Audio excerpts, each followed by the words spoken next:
গাড়ির ভিতর ঢুকাই ফেলার সাথে সাথে একজন এইভাবে আমার হাত মানে ই করে ফেলছে, আর বুড়কা একবারে উল্টায় ফেলে আমার জামা টানে টেনে ছিঁড়ে আমার পুরো দুটো বেল্ট পুরো একবারে কোথাও ফাঁকা রাখিনি।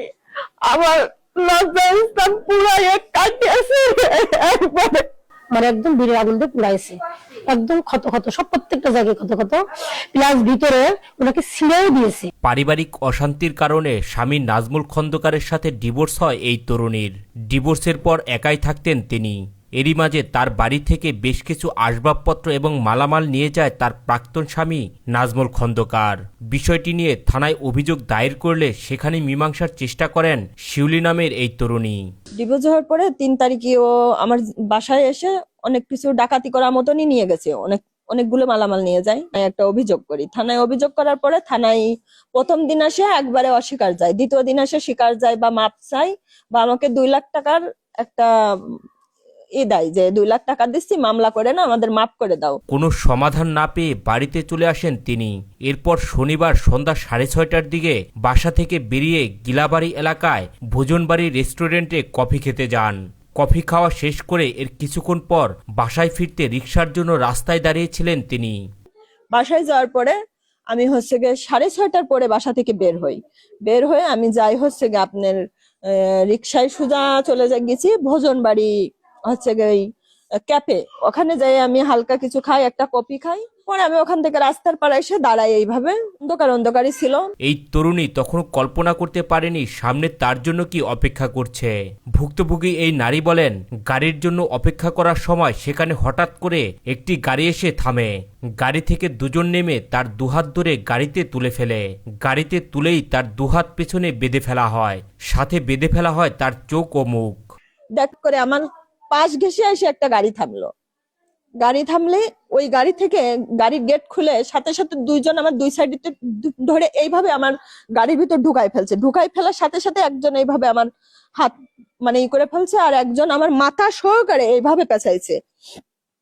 আমার নিঃশ্বাস নিতে খুব কষ্ট হয়েছে বা আমি খুব কষ্ট পাইছি, কথা বলা তো পড়ে বড় মনে হলো যে আমার জীবনটা বেড়ে গেল। এরপর এই তরুণীর বোরকা টেনে খুলে ফেলা হয়, বোরকা খুলে তার জামা কাপড়ও টেনে ছিঁড়ে ফেলা হয়। এই তরুণীর অভিযোগ, এরপর নাজমুল প্রথমে তার উপর পাশবিক নির্যাতন চালায়।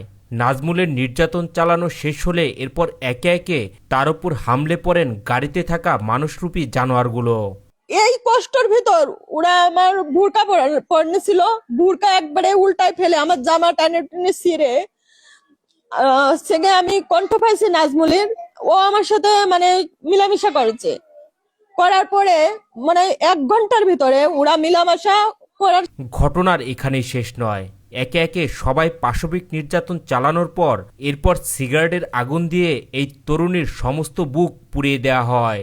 শুধু বুকই নয়, ধারালো কিছু দিয়ে তার গোপনাঙ্গ কেটে ফেলা হয় বলে অভিযোগ তার। শরীরের ভিতরে তো পুড়াইছে কাটিয়ে ছিঁড়ে ভিতরে একবারে শেষ করে দিয়েছে আমার জীবন, আমার লাইফটাই শেষ করে দিয়েছে। এই তরুণী বলেন, একটু পানি খেতে চাইলেও পাষণ্ডের দল তাকে কোনো পানি দেয়নি। উল্টো গাড়িটি অন্ধকারের ভিতরে আস্তে আস্তে চালিয়ে একটি ব্রিজের কাছে নিয়ে যাওয়া হয়। সেখানে তাকে মেরে ফেলে ব্রিজ থেকে ফেলে দেওয়ার চিন্তা ছিল মানুষরূপী সেসব জানোয়ারদের। আমার পরে ওরা চাইছিল আমার ব্রিজের পার থেকে ফেলে দেবে, পরে ওরা গাড়ি কোথাও থামায়নি, অল্প একটু মানে গাড়ি আস্তে আস্তে চালাইছে, অন্ধকার গাড়ির ভিতরে আলো ছিল না, ওরা আমার পুরানোর পরে ওখানে ব্রিজের পাতে ফেলে দেওয়ার চেষ্টা করেছে। তখন হয়তো লোক দেখছে বা কি জানি না, ওরা আমার ওই জায়গায় রেখে চলে যায়। গাড়ি থেকে ফেলে দেওয়ার পর এই তরুণী সমস্ত শরীরে শক্তি দিয়ে পাশেই দাঁড়িয়ে থাকা দুজন লোকের কাছে সাহায্য চান। পরে তাকে উদ্ধার করে ঝিনাইদহ সরকারি হাসপাতালে ভর্তি করা হয়। তখন আমি দেখি যে 2টা মোটরসাইকেল ওই এসের সামনে রাস্তার পার দাঁড়ালো, পরে আমি আস্তে আস্তে আগাই যে বললাম, ভাই আমি দাঁড়াতে পারছি না, আমি খুবই অসুস্থ। বলতে কি হয়েছে, ওখানে একটা মেয়ে ছিল, আমি ওই মেয়েটার বললাম, আপু তুমি তো মেয়ে মানুষ, আমার সব শরীর পুড়াই দিয়েছে। ওই মেয়েটা বারে বারে বলতেছে কে পুড়াইছে, আমার হচ্ছে ওদের জন্য হয়তো আমি বেঁচে আছি, ওকে সাথে দেখা না হলে আমি মারা যেতাম। পরে আমি হাসপাতালে আসি, আমি নিজেও জানি না যে আমার দেহের ভিতরে এরকম। ডাক্তার যখন আমার বেডে নিয়ে আসছে, নার্স দেখে দেখে তারা বলছে যে কি করছে, কিভাবে এটা করলো, কিভাবে সম্ভব। এই ঘটনার সুষ্ঠু বিচার চেয়ে ভুক্তভোগী এই নারী বলেন, তার উপর যে পাশবিক নির্যাতন চালানো হয়েছে সেটা যেন পৃথিবীর আর কারো সাথে না ঘটে। আমি সাধারণ জনগণের কাছে, আমি প্রধান প্রতিষ্ঠার কাছে, আমি সেনাবাহিনীর কাছে, আমি সদর থানা ওসি স্যারের কাছে আমি মিনতি করি আমার এই কষ্টের বিচার যেন হয়।